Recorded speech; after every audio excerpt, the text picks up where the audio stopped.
power panel now. Luke Ball is a Republican strategist. Al Motter is a Democrat strategist. Gentlemen, great to see you today.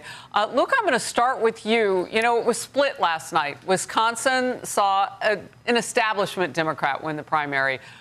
But this situation in Minnesota is entirely different. Your take?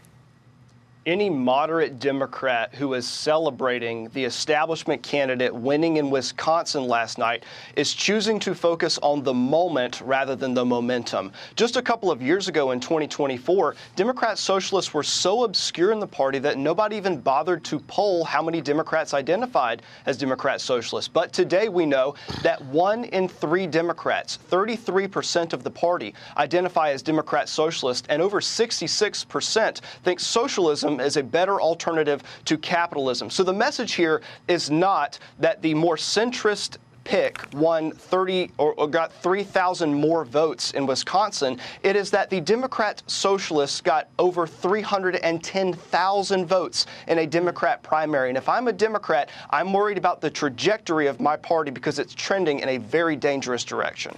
What's your reaction to what Luke is saying, Al? Yeah, I'm not as worried. Bernie Sanders ran for president twice, received millions and millions of votes, and there's more anger now in the electorate than there was in 2016 or 2020. But your party worked against him. I was at that convention, standing next to him and his loved one, his wife. I mean, your party took it from him. He was on the rise against the woman that you lifted up and put into the position. It's no different, Harris. It's no different than Tony Evers, who's the governor, working against Hong. It's the same thing. And you know, the centrists are going to... No, it's not the same thing. Your entire party worked against Bernie Sanders. Look, I don't want to make this about him, but that is a fact. And even he has talked about the... I mean, he's an independent. He's not even a Democrat. You guys gave him money to run, and then you didn't want him. But go ahead. We can agree to disagree. But my point is that we have had this socialist bent in our party for a long time. It is more vibrant now because people are more upset. People can't afford houses. It takes people till they're 40 years old to buy one. I bought one when I was 26. That's not around anymore. Both parties, by the way, realize this. It's not just a Democratic issue. The Senate just passed a bipartisan housing bill with over 87 votes that President Trump let go into law. So it's bipartisan that we have to address affordability. Do we have some crazies on the left? 100%. And I'm glad that she lost. All right. Far left influencer Hassan Piker, speaking of crazy, who backed Francesca Hong, melted down over her loss with this threat to the Democrat establishment. Let's watch. We will be able to lean into their victories. So it'll be less difficult. It'll be easier to deliver our message. It'll be more difficult, though, because the establishment will not underestimate us. It will continue to undermine us, but they will not underestimate us. So the knives will be out. Luke. Just a few days ago, Hillary Clinton was publicly strategizing on television about how they were going to make these Democrat socialists more palatable to Democrats in their own party. That's not going to war with this ideology. That is full-blown surrender. Before today's interview, Harris, I went online and I Googled Democrats' 2026 official policy platform. You're going to get a 92-page comprehensive document that pops up. It's the only document available, and there's just one problem. It's from 2024. The Democrats' Kamala Harris game book. They've put up no alternative to the DSA's platform. They're millions of dollars in the hole. They are hemorrhaging money all over the place. They are split across all these different ideological lines. And so that's why the Democrat socialists will continue to gain a foothold. There has not been an alternative. There has not been a cohesive strategy to combat this ideology, and now they are publicly strategizing about how to make Democrat, socialist, progressive candidates more palatable to the electorate so they can win in November. Well, former House Speaker Nancy Pelosi is the latest Democrat to join the big tent chorus, so to speak. It's a big tent.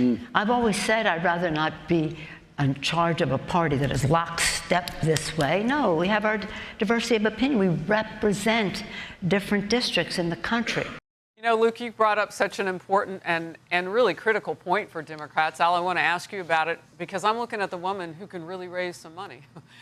and you don't really see Nancy Pelosi out there. And if they're in a hole the way that Luke Ball says they are, you're going to need some cash.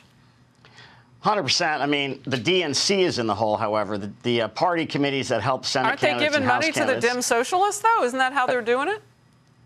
No, look, there's no tent that should include Hassan Piker, who you just ran a clip of. And I would draw a line with him. He does not belong in our party. He is not in our party. And any candidate that continues to hang out with him deserves the repercussions of that, number one. Number two, there's nothing radical about wanting everyone to have health care. That's an aspiration. We can argue about how to get there. A lot of democracies around the world provide health care to every citizen. It's not a terrible idea, nor is it crazy. And on ICE in Minnesota, there are raw wounds there that are different than any other country any other state in this country, given the deaths that occurred there earlier this year. And so I think you have to look at Peggy Flanagan's comments through that lens. Ripping up ICE doesn't mean getting rid of customs enforcement. Well, then she should have said what it meant, because she knows the culture that we're in right now. We are in a literal assassination culture right now. And we have seen precipitously the threats on the lives of the members of Immigration and Customs Enforcement and their families. Tom Homan, the border czar, has lived away from his family for months at a time because of the threats against him. There's no way she's living in a vacuum and doesn't know that. Luke, last word. I think if we had more Democrats who are willing to call out the radical ideology in their own party, we could actually see a coalesce of groups behind one individual or one policy platform. But because it's so splintered, all of the influencers like Hassan Piker have filled that vacuum and injected this radical ideology into the conversation. So while I love to hear normal Democrats say we want to see our party trend in a particular direction, the evidence that bears out in front of us right now shows that it is trending in a dangerous direction. Yeah, and Al's right. I mean, they would do themselves well not to hang out with Hassan Piker, but there's so much video, and they still keep doing it. On the night before El Sayed won up in Michigan, this is the man he was hanging out with. Good to see you both. See you next time.